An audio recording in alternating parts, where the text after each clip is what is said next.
O silencio kaya na loya asim que ela entru. As tres vendedoras esse hiram bike sinho. Uma mulher simples, de sandalias gastas e bolsa antiga. Passando pisar numa boutique de luxo. Será que ela se perdu? Cachicha uma delas com ironia. Elas neo sabiam. Que aquila mulher. Que pareciam tau seguras desprezar. Era a riseo de todas estarem ali empregadas. Poucos minutos. Descobriram tarde demais, quem realmente estavam humilhando. O perfume caro de Loja misturava-se som suave do piano de fundo quando a porta se abriu. Ninguém esperava que alguém como ela entrasse ali. De chinelos simples, cabelos presos, number coke apressado, e uma blusa de algodão já pouco despotada. Helena cruzu o chão de mármore com passos tímidos, mas firmes. As três vendedoras que organizavam os cabides se hiram com aquele olhar que diz tudo sem precisar de palavras. Posso te ajudar? Pergunta uma delas. Com sorriso tão falso que chegava a doer. Helena apenas responde com calma. Esta só alhando, obrigada. A resposta fez a vendedora virar os olhos e murmurar algo que erancu risadinhas das outrastuas. Cada passo de Helena parecia desafio. Ela observava as vitrines, tocava os tecidos, analisava os detalhes, tudo com olhar de quem entendia mais do que deixava transparecer. Mas, para as vendedoras, ela não passava de uma curiosíssima dinheiro, alguém fora de lugar. Essas pecas são importadas, disse uma delas, fingindo gentileza, o preço talvez não seja acessível. Helena respirou fundo, segurando a vontade de responder. Sabia exatamente o que estava acontecendo. Aquele tipo de olhar, de julgamento, ela conhecia desde menina. Aprendecido que as pessoas decidem o valor dos outros pelo sapato que calcam. Enquanto fingia escolher uma blusa, ouviu uma das vendedoras assur. Deve ter entrado, so pra aproveitar o ar-condicionado. O sangue de Helena ferviu. Mas seu rosto continua sereno. Ela não levantou a voz, não se defendeu. Apenas observou, gravando cada palavra, cada gesto. Mal sabiam elas que a mulher que estavam zombando conhecia cada detalhe daquela loja, dos cabides e do valor do aluguel. Porque nada ali existia sem ela. Mas, por enquanto, Helena dixeria que continuassem a ir. E final, algumas licos so fazem efeito quando vem acompanhadas de silencio. Helena continua explorando a loja, fingindo interesse vestido vermelho exposto no centro do salão. O tecido era fino, bem cortado, mas o que realmente chamava a atenção era o preço, 4.500 reais. Antes mesmo que ela pudesse tocar no tecido, uma das vendedoras se aproximou rapidamente, como quem defende território. Essas pecas são de colocação exclusiva.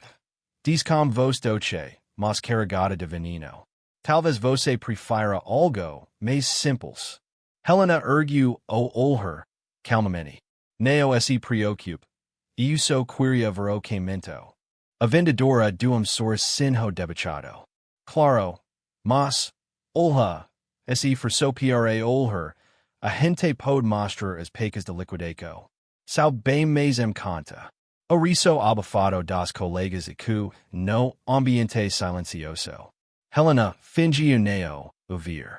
Pegou o vestido, examinou as costuras e suspirou discretamente. O acabamento estava perfeito, mas o atendimento estava muito longe disso. Do outro lado da loja, as duas outras vendedoras gravavam discretamente stories no celular. Uma delas sussurrou, rindo, Olá! Vai provar o vestido de 4.000 aposto que nem sabe, ok, e seda italiana. E outra respondeu, se faz minha loja, nem deixava entrar gente assim.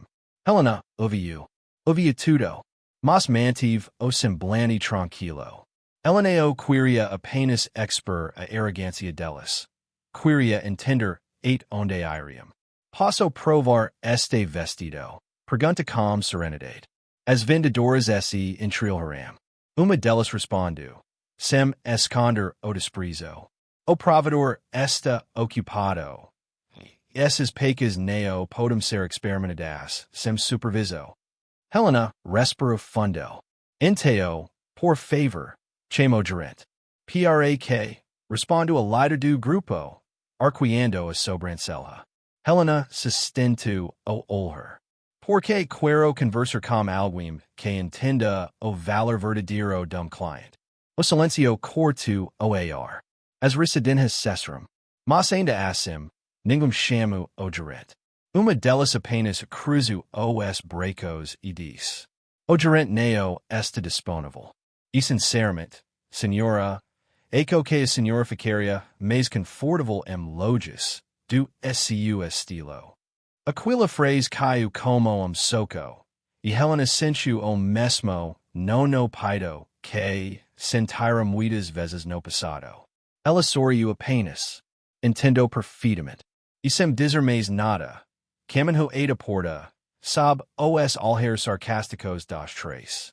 Mal sabíamos que o erro que havíamos acabado de cometer o mais caro de carreira de todas. Porque Helena não era uma cliente qualquer. Ela era a dona de tudo aquilo, e estava presa lembrar-las disso de pior maneira possível. A porta da loja se fechou atrás de Helena com leve estilo. Por instante, o barulho do shopping parecia distante, como se o mundo tivesse parado. Ela respirou fundo, o coração pesado. Não era a primeira vez que a julgavam pela aparência. Mas doia mais do que ela queria admitir. Do lado de dentro, as três vendedoras explodaram gargalhadas. Você viu a cara dela? Zombo uma. Ainda quis falar com o gerente. Respondeu outra, rindo tanto que quase disse que era a bolsa que organizava. Gente assim devia saber o próprio lugar. Completou a líder, satisfeitíssima com a própria crueldade. Mal sabiam que, a poucos metros dali, dentro do carro estacionado em frente à loja, Helena assistia tudo pelo celular. Na tela, as imagens de câmera de segurança da boutique, conectadas ao sistema central da empresa. Ela observava cada riso, cada olhar de desprezo, cada gesto de soberba. E pela primeira vez em muito tempo, sentiu apenas tristeza, mas uma determinação fria. Ela pegou o telefone e ligou. Paula, é a Helena. Quero que convoque uma reunião com o gerente distrital e o RH amanhecido. E peca para deixarem a loja da Avenida Monteiro pronta. Vamos fazer uma visita. Do outro lado da linha, silencio. Senhora, aconteceu alguma coisa? Helena responde com voz calma, mas cortante. Sim, e é hora de lembrar algumas pessoas de onde vieram. Na manhã seguinte, o sol baixa forte na fachada de vidro da boutique.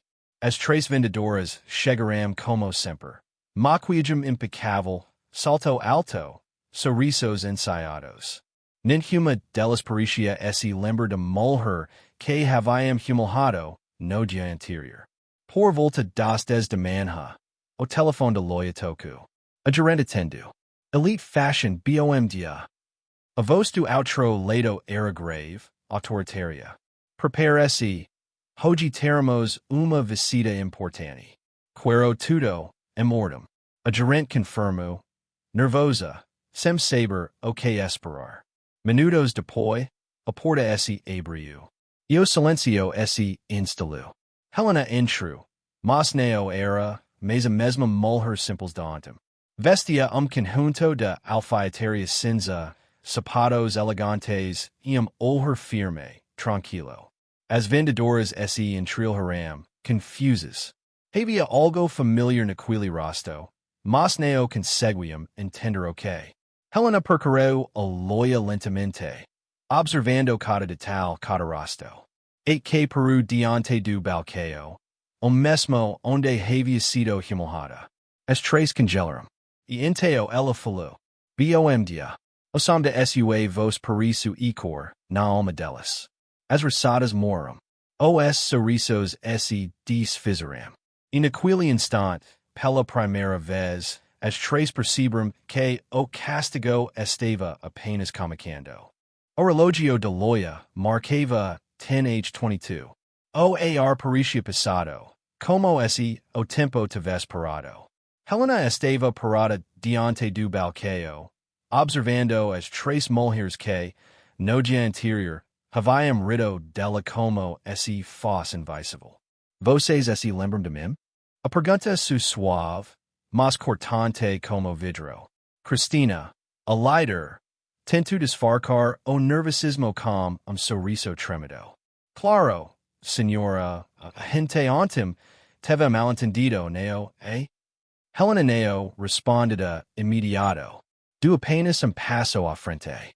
O som dos saltos e cu pelo piso de mármore, como aviso. Ontem, como ela, com a voz firme e serena, eu entrei nesta loja e fui tratada como se não fosse digna nem de olhar para as roupas. Fui ignorada, ridicularizada e, pior, fotografada as escondidas. É isso que vocês chamam de atendimento de luxo. As três se entraram em pânico. Juliana, a mais jovem, tentou falar, mas as palavras moram na garganta. Amanda, a terceira, como a suor frio. Cristina tentou manter a compostura, mas sua voz falhou. Senhora, a gente não sabia que a senhora. Helena levantou a mão. Que eu ok? Que eu tinha dinheiro? Que eu tinha poder? Silencio. Então quer dizer que o respeito de vocês depende da aparência das pessoas? As lágrimas começaram a brotar nos olhos de Juliana. Não foi por mal, dona. Helena Duarte, respondeu ela, pausadamente. O nome fez as três empalideceram. Cristina gaguejou. Helena Duarte? A fundadora da Elite Fashion. Helena assentiu calmamente. Sim, eu. A mulher simples que vocês julgaram ontem e quem pega o salário de cada uma de vocês. O choque foi imediato. Amanda levou a mão à boca, atonida. Juliana começou a correr abertamente. Cristina, sem palavras, abaixou sua cabeça. Helena respirou fundo e caminhou da vitrine. Olhou para os mannequins, para as bolsas, para o reflexo das três atrás dela. Eu fundei esta empresa há 10 anos como único princípio. Respeito. Não importa quem entra por essa porta, todo cliente deve ser tratado com dignidade. Mas ontem, eu sou oposto do que sempre defendi. Ela se virou lindamente para encará-los. O que mesmo não foi o desprezo. Foi perceber que a arrogância tomou o lugar de empatia. Vocês riram de mim, como se eu fosse menor. Mas hoje, vocês veio aprender o valor do silêncio que eu mantive. Cristina tentou se explicar. Por favor, senhora Helena, foi erro. Eu juro que. Helena interrompeu. Erro e derrubar copo. Neo humilhar alguém por se sentir superior. O que vocês fizeram foi uma escala. Nesse momento, o gerente distrital entrou acompanhado de uma mulher do RH. As três vendedoras se viraram, pálidas. Helena olhou para eles e disse com calma. Levamente para a sala de reuniões. Vamos conversar sobre respeito e sobre consequências. As vendedoras caminharam em silêncio com passos tremulos. O som dos saltos no piso parecia eco de arrependimento. Cristina enxugava as lágrimas. Juliana tremia. Amanda mordia o lábio tentando conter o coro. Antes de ser, Helena diz apenas uma frase, fria, firme e definitiva. Tudo o que vocês disseram ontem foi gravado pelas câmeras. Cada riso, cada palavra, cada olhar. Enteo, verando assim para o gerente, completo. Hoje vocês veio entender que nem sempre quem esse calore fraco. Às vezes, o silêncio é apenas o prelúdio de verdade. A sala de reuniões estava silenciosa. As três vendedoras sentaram assim lado a lado, cabisbaixas, diante de Helena e de diretor de RH. Ninguém osava levantar o olhar. Helena observava em silêncio, neo com raiva, mas com tristeza. Sabem o que mais me entristece? Comico ela, com voz serena. E perceber que vocês três são exatamente como eu fui um dia. Julgadas, ignoradas, tratadas como esse neo valessem nada. Mas, em vez de aprender como dor, vocês escolheram repetir lá nos outros. Juliana querava sem conseguir esse cantar. Amanda Cicero, a gente eru, Dona Helena, mas, por favor, nos dê uma chance de provar que podemos mudar. Helena respira fundo e olhou pela janela. Demite la seria fácil, diz calmamente. Mas fácil neo ensina. Fácil neo transforma. Ela se levanta e coloca uma pasta sobre a mesa. A partir da manhã, vocês veio participar de programa internal. 3 meses de reeducação. Veio trabalhar com equipes de estoque, limpeza e atendimento comunitário. Veio aprender o que é ser invisível e o valor de olhar o outro com humanidade. As 3 se entrilharam, surpresas. Cristina perguntou, com a voz embargada. Por que a senhora nos daria uma segunda chance depois do que fizemos? Helena sorriu levemente. Por que alguém me deu uma segunda chance quando eu era ninguém? E foi isso que me transforma em quem sou hoje. A impatient é o que separa o ser humano do ego. O silêncio que esse seguiu foi passado, mas caiu de significado. As 3 assinaram, querendo grátis. Helena, encerrou. Vocês não veio mudar a empresa. Veio mudar a essa mesmas. E quando isso acontecer, a empresa vai seguir o exemplo. Sem mais nada a dizer, ela saiu da sala. No corredor, respira fundo e olhou pela janela. Lá fora, a cidade seguia esse ritmo apressado. Mas dentro dela, algo finalmente se acalmara. 3 meses depois, aquelas mesmas vendedoras estavam de volta, diferentes. Olhares mais brandos, sorrisos sinceros, gestos gentis. E quando uma mulher simples entra na loja, Cristina foi a primeira a cumprimentar. Boa tarde, seja muito bem-vinda. Aqui, toda cliente é importante. Helena, observando de longe, sorriu em silêncio. Porque, às vezes, o verdadeiro poder não está em punir, mas em transformar.